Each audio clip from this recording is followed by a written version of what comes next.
Welcome to Darspace. This is gonna blow your mind. In the realm of science fiction, few concepts have captured our imaginations quite like The Matrix.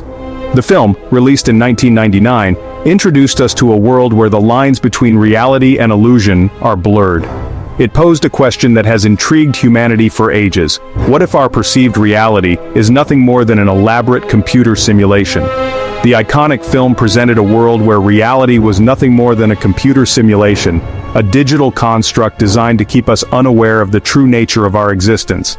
This concept, while seemingly far-fetched, has roots in both ancient philosophy and modern science. Imagine a digital playground for our minds, where every experience, every sensation is meticulously crafted by lines of code. This idea, once relegated to the pages of science fiction novels and the screens of Hollywood, is now being seriously considered by some of the brightest minds in science and technology. But what if this seemingly outlandish idea held a grain of truth? What if the world we know, with all its complexities and wonders, is nothing more than a sophisticated simulation? This notion challenges our very understanding of reality and forces us to reconsider the nature of our existence. What if we are all living in a sophisticated simulation, unaware of the true nature of our existence? The idea that our reality might be an illusion is not new. Throughout history, philosophers have pondered the nature of existence and the possibility that what we perceive as reality might be a mere shadow of the truth. The notion that our reality might be an illusion is not new. Philosophers have pondered the nature of existence for centuries. From Plato's allegory of the cave to Descartes' meditations, the idea that our senses might deceive us has been a recurring theme in philosophical discourse.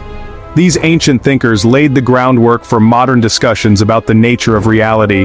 However, the advent of powerful computers and the rapid advancement of technology have breathed new life into this age-old question.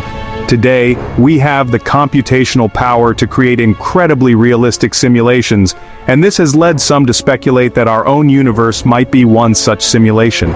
Today, the idea of a simulated universe is no longer confined to the realm of science fiction. It is a topic that is being seriously considered by scientists, philosophers, and technologists alike. The possibility that we might be living in a simulation raises profound questions about the nature of reality and our place in the cosmos. It is a topic that is being seriously considered by scientists, philosophers, and technologists alike. The possibility of a simulated reality raises profound questions about our place in the cosmos. If we are indeed living in a simulation, who are our creators? What is their purpose in creating us? The possibility of a simulated reality raises profound questions about our place in the cosmos. If we are indeed living in a simulation, who are our creators? Are they advanced beings from another dimension or perhaps future versions of ourselves? The implications of such a discovery would be staggering, challenging our understanding of free will, consciousness, and the very fabric of reality. What is their purpose in creating us? Are we part of a grand experiment, a form of entertainment, or something else entirely? These questions, while speculative, push the boundaries of our understanding and force us to confront the possibility that our reality might be more complex than we ever imagined. And what does it mean for our understanding of free will, consciousness, and the very fabric of reality? If our thoughts and actions are predetermined by lines of code, what does that say about our autonomy and individuality? The idea of a simulated universe challenges us to rethink everything we know about existence and our place within it. The simulation hypothesis, as it is known, proposes that we are all living in a computer simulation. This concept, while seemingly pulled from the pages of a science fiction novel, has garnered serious attention from scientists, philosophers, and technologists alike. The idea is that our entire reality, everything we perceive and experience, is actually a sophisticated digital construct created by an advanced civilization. This advanced civilization, potentially thousands or even millions of years ahead of us, would have the technological prowess to create such a simulation. Imagine a world where every detail, from the smallest atom to the vast expanse of the cosmos, is meticulously programmed and controlled. This idea might seem far-fetched, but it is grounded in some surprisingly compelling arguments. For instance, consider the rapid advancements in our own technology. Just a few decades ago, the idea of virtual reality was pure fantasy. Today, we have VR headsets that can immerse us in incredibly lifelike digital worlds. If our technology continues to advance at this pace, who's to say what we might achieve in the next 100 or 1,000 years? One of the key proponents of this theory is philosopher Nick Bostrom, who argues that if we assume that civilizations continue to advance technologically, it is likely that they will eventually develop the ability to create simulations that are indistinguishable from reality. Bostrom's argument is not just a whimsical thought experiment, it is a serious philosophical proposition that challenges our understanding of reality itself. Bostrom's argument hinges on the idea that if simulations can be created, then it is statistically probable that we are living in one. He suggests that if a civilization reaches a point where it can create many simulations, then the number of simulated beings would vastly outnumber the number of real beings. After all, if there are many simulations, then there are many more simulated beings than there are real beings. This leads to the conclusion that the odds of us being among the real ones are slim. It's a mind-bending concept that forces us to question the very nature of our existence. Therefore, the odds of us being among the real ones are slim. This hypothesis raises profound questions about consciousness, free will, and the nature of reality. Are our thoughts and emotions genuine, or are they merely lines of code in a vast digital program? While the simulation hypothesis might seem like something out of a science fiction novel, it is a testament to the power of human imagination. It challenges us to think beyond the confines of our perceived reality and to explore the possibilities of what might lie beyond, and our relentless pursuit of understanding the universe and our place within it.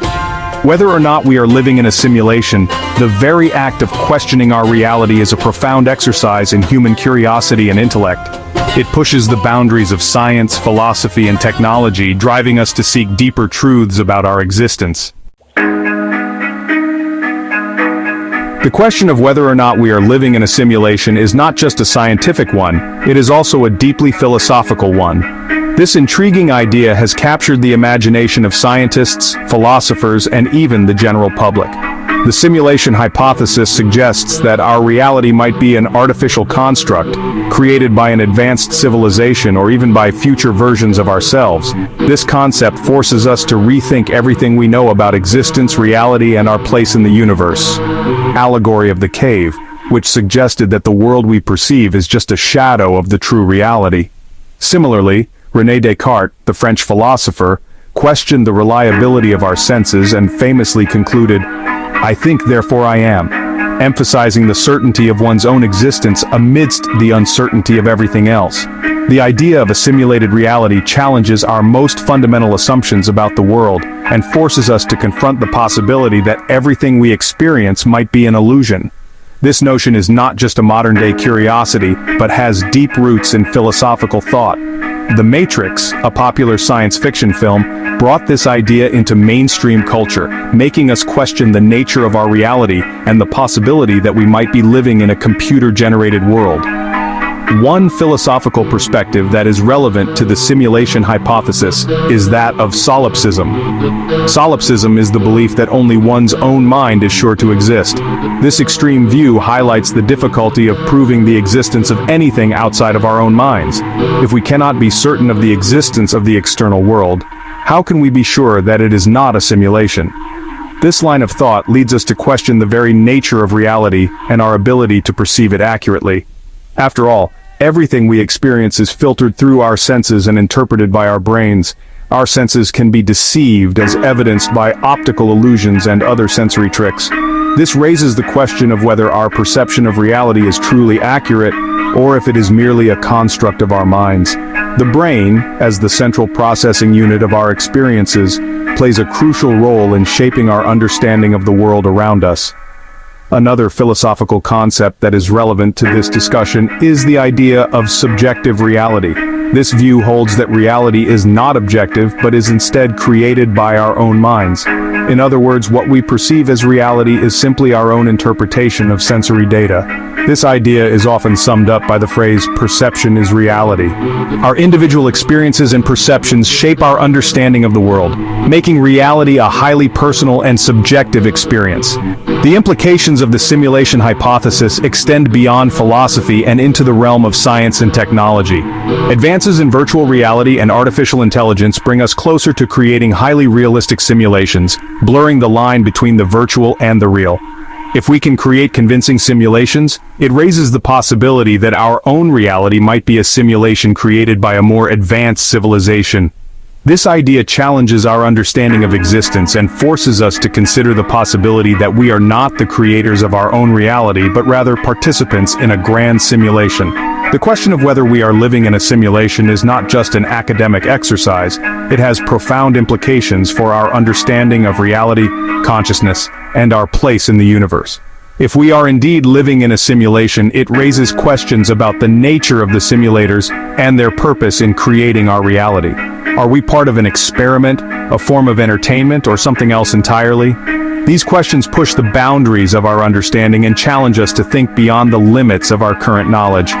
As we continue to explore the nature of reality and the possibility of living in a simulation, it is important to keep an open mind and consider the various philosophical perspectives that have been developed over centuries. These perspectives provide valuable insights into the nature of existence and the limits of human perception. By examining these ideas, we can gain a deeper understanding of our own reality and the potential for a simulated existence. In conclusion, the question of whether we are living in a simulation is a complex and multifaceted one that touches on both scientific and philosophical issues. It challenges our most fundamental assumptions about reality and forces us to confront the possibility that everything we experience might be an illusion. By exploring these ideas, we can gain a deeper understanding of our own existence and the nature of reality itself. Whether or not we are living in a simulation, the exploration of this idea encourages us to question our assumptions, expand our thinking, and consider new possibilities. It is a journey that takes us to the very edge of our understanding and invites us to explore the mysteries of existence with curiosity and wonder. This idea is often summed up by the phrase, "Perception is reality." Our individual experiences and perceptions shape our understanding of the world, making reality a highly personal and subjective experience. The concept of the matrix as a mental construct is particularly intriguing and thought-provoking. Even if we are not plugged into a vast computer simulation, our minds still play a crucial role in shaping our perception of reality. Our brains are constantly bombarded with sensory information, and they must filter and interpret this data to create a coherent picture of the world around us. This process of filtering and interpretation is not always perfect, and it is influenced by a variety of factors, including our beliefs, expectations, and past experiences. This means that our perception of reality is not always accurate. It is a subjective construct that is shaped by our own minds. In a sense, we all live in our own personal matrix, a mental model of the world that is unique to us. This model is constantly being updated and refined as we encounter new information and experiences, but it is always based on our own individual perspective. From Space until next time.